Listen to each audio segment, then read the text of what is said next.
Bismillahirrahmanirrahim. Assalamualaikum warahmatullahi wabarakatuh. Berita Al-Hijrah 29 Oktober bersama saya Wan Kamarudin Wan Ibrahim dan berikut tajuk utama malam ini. Bukan aksi sumbang, hanya gurauan adik-beradik.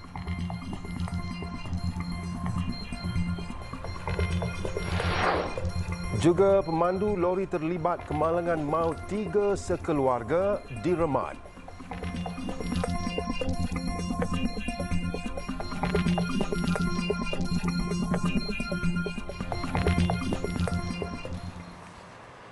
Kelakuan dua lelaki di sebuah surau di Pekan Banting yang tular baru-baru ini adalah gurauan adik-beradik dan tiada niat melakukan adegan sumbang. Menurut keterangan ibu bapa mereka, dua beradik berusia 14 tahun dan 21 tahun itu mempunyai hubungan rapat dan selalu bergurau.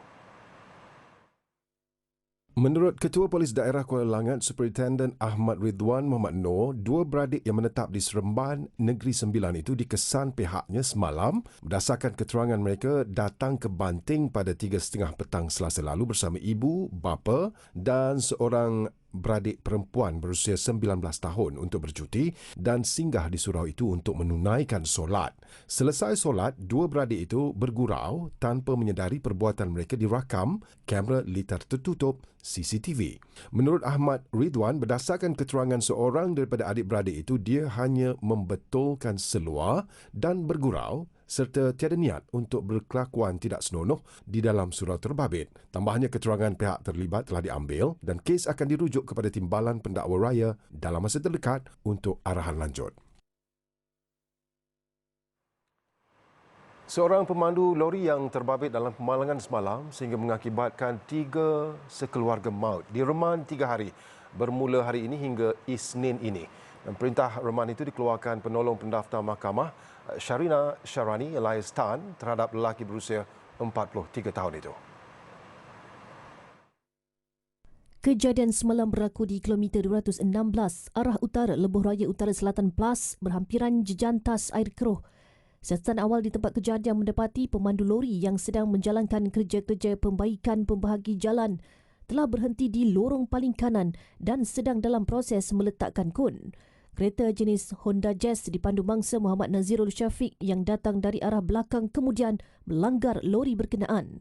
Kejadian 11 pagi itu telah mengorbankan Muhammad Nazirul dan isterinya Zubaidah Abdul Raja, masing-masing berusia 28 tahun, serta anak tunggal mereka Muhammad Rizki yang baru berumur setahun. 3 sekeluarga itu dipercayai dalam perjalanan ke Port Dickson untuk bercuti bersama keluarga lain. Kes disiasat di bawah Seksyen 41-1 Akta Pengangkutan Jalan 1987.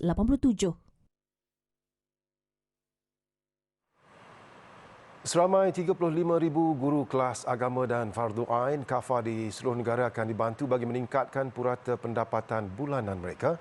Perdana Menteri Datuk Seri Ismail Sabri Yaakob berkata perkara itu telah dibincangkan dengan Ketua Setiausaha Negara. Bincang dengan Tan Sri KSN tadi, kerana dia juga di bawah JAKIM, kita akan lihat walaupun dari segi one off dalam bajet kita ada bagi, kita dah umumkan. Tak silap saya 500 ke berapa dalam bajet kan untuk guru kafah, imam, bilal, semua sekali lah. Perdana Menteri berkata demikian kepada media selepas menghadiri program Kenduri Rakyat di Dewan Jubli Perak Sultan Haji Ahmad Shah di Kuantan. Turut hadir Menteri Kanan Pertahanan Datuk Seri Syamuddin Tun Hussein dan Menteri Besar Pahang Datuk Seri Wan Rosdi Wan Ismail. Dalam pembentangan bajet 2023, kerajaan telah mengumumkan peruntukan RM36 juta untuk bayaran khas sekali beri sebanyak RM500 kepada guru kafah, guru takmir, imam, bilal, siak, noja dan marbut. Kira-kira RM1.8 bilion diperuntukkan Kerajaan Persekutuan kepada negeri Pahang sebagai persiapan menghadapi monsun timur laut. Perdana Menteri Datuk Seri Ismail Sabri Yaakob berkata peruntukan itu disediakan di bawah projek Tebatan Banjir dan Baik Pulih Hakisan Pantai. Bagi menghadapi monsun timur laut, sebanyak RM1.8 bilion disediakan di bawah projek Tebatan Banjir dan Baik Pulih Hakisan Pantai termasuk di Kampung Tanjung Batu Pekan dan rancangan pemulihan koridor Sungai Triang dan Sungai Semerting, Mukim Pelangai di Bentung serta Pelan Induk Saliran Mesra Alam Bandar Bera. Beliau berkata demikian ketika berucap pada Majlis Perasmian Jelajah Aspirasi Keluarga Malaysia JAKM di Kuantan pagi tadi, dan selain itu sebanyak 6.07 juta ringgit diperuntukkan bagi projek perintis kawalan hakisan dan kelodak di kawasan bercerun Cameron Highlands. Datuk Ismail Sabri turut mengumumkan kerajaan menyediakan peruntukan berjumlah 1.3 bilion ringgit bagi kerja naik taraf dan penyelenggaraan jalan persekutuan di Pahang. Semua pembangunan itu katanya akan merancakkan ekonomi dan taraf hidup penduduk setempat. Pasukan khas Jihad tangani inflasi akan terus berusaha membantu rakyat menangani masalah peningkatan harga ayam dan kekurangan bekalan telur sejak kebelakangan ini. Pengerusinya Tan Sri Anwar Musa berkata pihaknya mengharapkan kerjasama daripada pengeluar untuk tidak merumitkan lagi keadaan termasuk menaikkan harga sewenang-wenangnya yang akan membebankan pengguna. Trend tekanan kepada harga ayam ini kita sedang berikan perhatian, termasuk juga telur. Cuma kemungkinan tindakan-tindakan itu tidak dapat dibuat segera kerana dalam tempoh caretaker government, komitmen dari kerajaan yang melibatkan kewangan itu tak dapat nak dilakukan. Maka ini dalam masa 3 minggu ini, daripada sekarang sampai ke 19 bulan, ada sedikit kesulitan di situ. Jadi di sinilah saya harap ada kerjasama daripada pengeluar-pengeluar supaya tidak menambah masalah itu. Ya, sebab kalau harga itu semua dinaikkan sewenang-wenang dan kerajaan pula ada kekangan peraturan dan perundangan untuk nak step in, nak mengawal harga di bawah jawatan kuasa ini, maka orang ramai akan menerima kesulitan. Pada masa sama katanya, kerajaan juga sudah meluluskan untuk tambahan kota minyak masak subsidi sebanyak 5,000 tan metrik bagi menangani kekurangan bekalan minyak terutama di musim tengkujuh. Tan Sri Anwar berkata pihaknya juga telah meminta Kementerian Perdagangan Dalam Negeri dan Hal Ehwal Pengguna KPDN-HEP memantau bekalan minyak memandangkan kota sudah ditambah. Beliau berkata demikian pada sidang media selepas melawat program jualan murah keluarga Malaysia PJMKM di Peringkat Kota Baru siang tadi. Mengulas mengenai PJMKM, Anwar yang juga Menteri Komunikasi dan Multimedia berkata, sehingga kini jualan berkenaan sudah mencapai 95%, membabitkan hampir 600 premis. Katanya jualan murah di kampus juga sudah dimulakan sejak bulan lalu dan sekaligus PJMKM setakat ini berjalan lancar.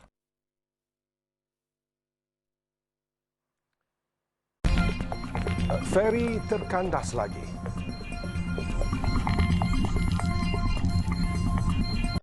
Baik, selamat menunaikan solat Isyak dan kita ke laporan seterusnya. Kurang seminggu, kejadian feri penumpang terkandas di Kuala Kedah berulang.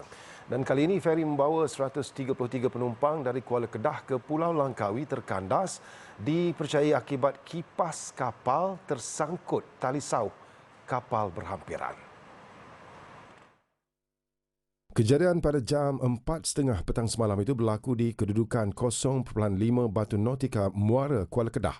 Pengarah Agensi Penguatkuasaan Maritim Malaysia, Zon Maritim Kuala Kedah, Komander Maritim Nur Azriyanti Ishak berkata, pihaknya menerima panggilan dari Jabatan Laut Malaysia, JLM, mengenai insiden.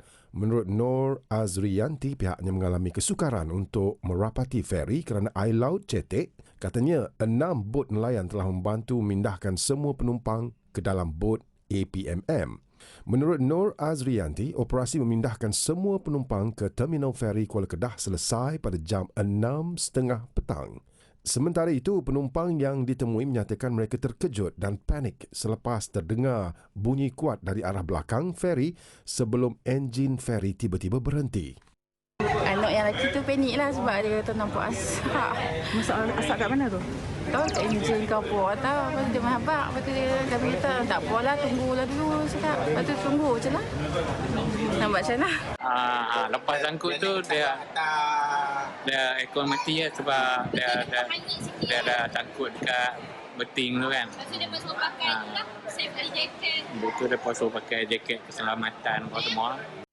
Ini merupakan kejadian kedua membabitkan perkhidmatan feri penumpang di mana Ahad lalu, feri yang membawa 547 penumpang dan kru dari Langkawi ke Kuala Kedah terkandas di Muara Kuala Kedah selepas kapten feri cuba mengelak tali sauh sebuah kapal. Bengkel penulisan cerpen dan penerbitan antologi cerpen penulis cilik mampu mengasah bakat menulis murid pada usia muda. Menteri Kanan Pendidikan Dato' Dr. Razzie Jidin berkata program artikulasi penulisan itu merupakan antara inisiatif Kementerian Pendidikan KPM yang dilihat dapat meningkatkan kemahiran berfikir murid sekaligus melahirkan penulis cilik dengan karya berkualiti. Program itu katanya dilaksanakan melalui Institut Terjemahan dan Buku Malaysia ITBM dengan kerjasama Jabatan Pendidikan Negeri dan Wilayah Persekutuan di seluruh Malaysia. Jadi projek rintis ini telah diadakan di negeri Kelantan dan akan diadakan di seluruh negara. Jadi ini merupakan satu usaha yang dilaksanakan oleh Institut Terjemahan Buku Malaysia ITBM bersama-sama dengan Kementerian Pendidikan bagi memberi peluang kepada anak-anak yang mempunyai bakat dalam penulisan ini supaya kita dapat mendidik mereka cara penulisan yang baik dan pendekatan yang boleh digunakan dalam menulis cerpen. Jadi pendekatan yang kita gunakan ini adalah untuk memastikan anak kita di sekolah diberi seluas-luasnya ruang. Ya, setiap yang ada potensi ini kita gilapkan ke tahap yang paling baik kerana kita mahu setiap daripada anak kita ni ada rasa kekuatan dalam diri dia. Ya.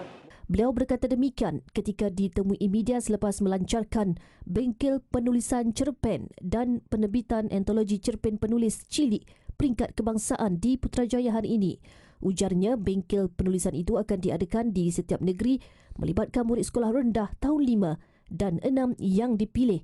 Jelas beliau, pelajar akan dibimbing menghasilkan cerpen bertemakan aspek lokaliti seperti keistimewaan negeri masing-masing serta seni budaya setempat, warisan, seni bina, masakan atau makanan warisan atau cerita lipu rakyat.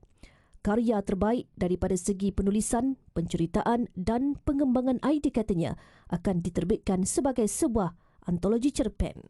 Sementara itu, Ketua Pegawai Eksekutif Institut Terjemahan dan Buku Malaysia Sakri Abdullah berkata, usaha mengangkat budaya setempat yang disampaikan melalui cerpen itu memberi manfaat kepada pembaca mengenali dan mendalami budaya setiap negeri. Dan ini bersesuaian dengan apa yang ITBM telah rancang, iaitu kita akan menggerakkan projek ini untuk ke seluruh JPN negeri. Dan nantinya bengkel ini akan berterusan dan kita akan kumpulkan hasil-hasil cerpen daripada pelajar-pelajar di setiap negeri dan kita akan bukukan. Dan daripada semangat dalam ucapan yang Berhormat Menteri Kanan Pendidikan tadi pun, dia menekankan supaya apa keterampilan yang diperolehi oleh pelajar dibukukan dan ini akan menjadi bahan bacaan kepada rakan-rakan sebaya dan juga dari sekolah-sekolah lainlah. Dan ini juga mengangkat kandungan lokal dan juga melestarikan cerita-cerita lisan. Tambah beliau, program sebegini wajar diteruskan bukan sahaja di peringkat sekolah rendah, malah ke peringkat sekolah menengah bagi melahirkan lebih ramai modal insan dan pelajar yang berkualiti. Sementara itu, dalam majlis sama, Dato' Dr. Razzie berkata beliau berhasrat untuk melonjakkan Putrajaya ke tahap lebih baik sekiranya diberi mandat pada Pilihan Raya Umum ke-15 PRU15. Beliau yang merupakan calon Perikatan Nasional PN untuk Parlimen Putrajaya berkata antara fokus beliau sekiranya dipilih ialah menambah baik aspek pengangkutan awam dan penyelenggaraan kuartus kerajaan. Saya rasa jaringan yang ada dalam tempoh saya berada di sini di samping hubungan dengan kaki tangan awam sewaktu di Kementerian Hak Ehwal Ekonomi, sewaktu di Kementerian Pendidikan, ini memberi ruang yang sebaik-baiknya untuk saya menyantuni pengundi sepanjang 4 tahun yang lalu. Jadi ini merupakan satu ruang yang saya rasa banyak perkara, ya, walaupun Putrajaya ini sebagai sebuah bandar pentadbiran, kerajaan mana datang pun dia hanya bandar pentadbiran. Ya. Dalam pertandingan kali ini saya yakin bahawa pengundi Putrajaya akan melihat Perikatan Nasional sebagai satu pilihan yang lebih baik, dan insya-Allah sekiranya diberi ruang maka kita boleh lonjakkan Putrajaya ini ke tahap yang jauh lebih tinggi. Datuk Dr. Razi pada PRU lalu bertanding di kerusi Parlimen Ketereh namun tewas kepada Tan Sri Anwar Musa. Kerusi Putrajaya sebelum ini disandang Datuk Sri Tengku Adenan Tengku Mansur. Hampir setiap bulan, syarikat Meme Gold and Jewellery di bawah syarikat KBSE Bullion Sdn Bhd mengadakan seminar mengenai emas bagi memberi kefahaman dan ilmu kepada orang ramai. Lebih menarik, pendidikan itu diberikan secara percuma. Menurut Ketua Pegawai Eksekutif KBSE Bullion Sdn Bhd Muhammad Afiq Ahmad, ilmu mengenai emas yang diberikan termasuklah berkaitan simpanan, pelaburan dan transaksi patuh syariah. Ini selalu kita buat di HQ. Untuk hari ini kita buat kelainan, kita datang ke Bangi, kita bawa lebih kurang 100 orang untuk join kita punya seminar, dan kelainan kita lagi hari ini kita tampilkan Dr. Zarudin dan juga SAY Emas iaitu Tuan Syukur Anwar untuk memberikan pendidikan secara terus daripada ahlinya iaitu tentang syariah dan juga persijilan dan undang-undang tentang emas. Alhamdulillah hari ini kita nampak ramai orang lebih celik dan lebih faham macam mana nak bereaksi jika beli emas tipu dan sebagainya, dan juga macam mana transaksi yang betul patuh syariah dalam konteks kita nak menyimpan dan melabur dengan emas. Beliau berkata demikian selepas majlis seminar bicara emas dan syariah yang diadakan di Bangi, Selangor pagi tadi. Turut hadir adalah pengarah urusan Elzar Syariah Solutions Sdn Bhd Dr. Zarudin Rahman dan Asayir Emas Bertauliah Abdul Syukur Anwar bagi berkongsi ilmu mengenai emas mengikut kepakaran masing-masing. Tambah Afiq, seminar seterusnya akan diadakan pada bulan hadapan di Shah Alam dan akan ke Kedah pada Disember ini. Antara perkhidmatan yang ditawarkan Meme Gold and Jewellery adalah jual beli emas, konsultansi emas secara percuma kepada pelanggan, akuan emas atau penyimpanan emas, perkhidmatan tempahan reka khas dan banyak lagi. Orang ramai yang berminat atau mahu menyertai seminar anjuran Meme Gold and Jewellery boleh melayari laman web www.meme.com.my atau hubungi 03 5523 1231. Suami Nancy Pelosi cedera diserang. Angka korban banjir akibat ribut tropika Nalgae di beberapa bahagian Filipina meningkat kepada 45 orang dan usaha mencari dan menyelamat giat dijalankan susulan terdapat penduduk yang masih hilang. Mindanao sahaja merekodkan 40 kematian manakala selebihnya di kawasan lain. Terdahulu ribut dengan angin maksimum 95 km iaitu 59 batu sejam melanda selatan Filipina sejak Khamis sekaligus mencetuskan hujan lebat. Ia disusuli dengan insiden tanah runtuh sehingga menyebabkan puluhan maut di beberapa buah kampung. Banjir juga dilaporkan di beberapa kawasan di tengah Filipina walaupun tiada kematian dilaporkan di sana. Nalgae merupakan taufan ke-16 yang melanda Filipina tahun ini. Biro Cuaca Negara berkata Nalgae sedang bergerak ke barat laut pada kelajuan 30 km sejam dan kelajuan dijangka semakin meningkat apabila ia bergerak ke pedalaman. Ia dijangka merentasi wilayah Metro Manila dan kawasan bersebelahannya dalam tempoh awal petang Sabtu hingga pagi Ahad. Setakat ini 7,000 penduduk dipindahkan sebelum ribut itu menyebabkan kemusnahan dan jumlah kematian yang lebih besar. Pada April, ribut tropika Maggie melanda bahagian tengah dan selatan Filipina dan meranggut lebih 220 nyawa. Suami kepada Speaker Dewan Rakyat Amerika Syarikat Nancy Pelosi cedera selepas diserang dengan tukul oleh seorang individu yang menceroboh rumah pemimpin Demokrat itu di San Francisco, dan Paul Pelosi terpaksa dikejarkan ke hospital kerana mengalami kecederaan serius di kepala dan badan. Penyerang itu dikenali sebagai David DePape, 42 tahun dan dia akan didakwa dengan cubaan membunuh, menyerang dengan senjata maut, pecah rumah dan jenayah lain. Ketika kejadian, Nancy berada di Washington dan bergegas ke hospital yang merawat suaminya. Penyerang itu didakwa sedang mengesan keberadaan Nancy ketika dia sedang bergelut dengan Paul. Sementara itu, jurucakap Nancy Pelosi, Drew Hamill, dalam satu kenyataan berkata, Paul menerima rawatan perubatan yang sangat baik dan dijangka pulih sepenuhnya. Serangan ke atas Paul itu berlaku hanya 11 hari sebelum pilihan raya pertengahan penggal. Media tempatan melaporkan serangan itu bermotifkan politik, namun polis menafikannya dan masih menyiasat motif sebenar.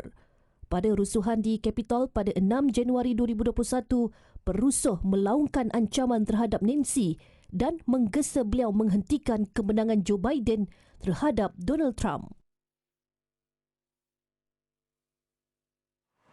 Protes di Iran masih berterusan walaupun tempoh 40 hari berkabung susulan kematian Mahsa Amini telah berakhir, dan kali ini peserta protes membantah pula kematian beberapa orang remaja yang maut dalam siri demonstrasi yang tercetus sebelum ini. Protes tercetus di seluruh Iran pada Jumaat termasuk di Mahabad. Ketegangan di Iran berlarutan selama 6 minggu selepas Mahsa Amini dilaporkan meninggal dunia ketika dalam tahanan. Ia membangkitkan kemarahan penduduk Iran sehingga demonstrasi itu bertukar kepada kempen untuk menamatkan Republik Islam yang diasaskan pada 1979. Kumpulan Hak Asasi berkata sekurang-kurangnya 160 penunjuk perasaan dan 20 anggota keselamatan telah terbunuh dalam protes Amini. Sementara itu, media tempatan memetik kenyataan bersama Kementerian Perisikan Iran dan Pengawal Revolusi menuduh agensi perisikan pusat Amerika Syarikat merancang menentang Republik Islam itu. Protes terhadap kematian Mahsa Amini tercetus sejak 16 September lepas dan tiada tanda ia akan reda. Pihak berkuasa pula menggunakan pelbagai cara untuk menyuraikan keadaan dalam masa sama tidak membangkitkan kemarahan orang ramai. Kerajaan Indonesia memberi jaminan perkhidmatan kereta api berkelajuan tinggi yang menghubungkan Jakarta-Bandung dijangka beroperasi bermula pertengahan tahun depan. Dan projek tersebut kini berjalan lancar dan dilaporkan siap mengikut jadual. Menurut Menteri Koordinator Hal Ehwal Maritim dan Pelaburan Luhut Binsar Panjaitan, kos projek itu meningkat berikutan isu teknikal membabitkan kerosakan tanah. Memetik laporan portal antaranews.com, kerja-kerja projek telah siap sebanyak 88.8% dan dijangka akan berfungsi menjelang Jun 2023. Projek kereta api berkelajuan tinggi Jakarta-Bandung hanya mengambil masa perjalanan 4 jam dan dijangka akan diteruskan ke Surabaya. Presiden Joko Widodo sebelum ini yakin bahawa kereta api berkelajuan tinggi Jakarta-Bandung akan disepadukan dengan mod pengangkutan lain untuk menjadi sebahagian daripada keterhubungan antarabangsa dalam kalangan negara ASEAN.